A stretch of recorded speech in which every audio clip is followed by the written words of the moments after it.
খলিফা Harun or রশিদের আমলে এক বিখ্যাত আলেম ছিলেন। তাহার নাম হযরত ফুজাইল রহমতুল্লাহি আলাই। একদিন তিনি সফরে বের হলেন।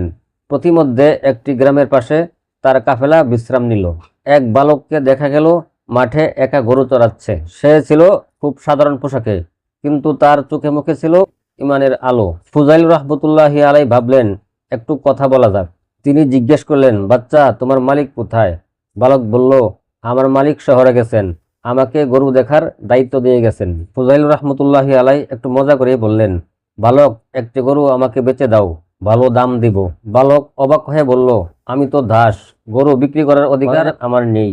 ফুজাইল রহমতুল্লাহি আলাই বললেন, ভালো দাম দিব, একটি গরু বেচে দাও, মালিককে বলবে একটি গরু হারিয়ে গিয়েছে। ছেলেটি একটু চুপ করে রইল, তারপর চোখ মাটিতে নামিয়ে শান্ত গলায় বলল, আমার মালিক যদি না দেখেন, আমার আল্লাহ তো দেখছেন, আমি কি তার চোখ ফাঁকি দিতে পারবো? এই কথা শুনে ফুজাইল রহমতুল্লাহি আলাই কেঁপে উঠলেন, চোখে পানি চলে এলো।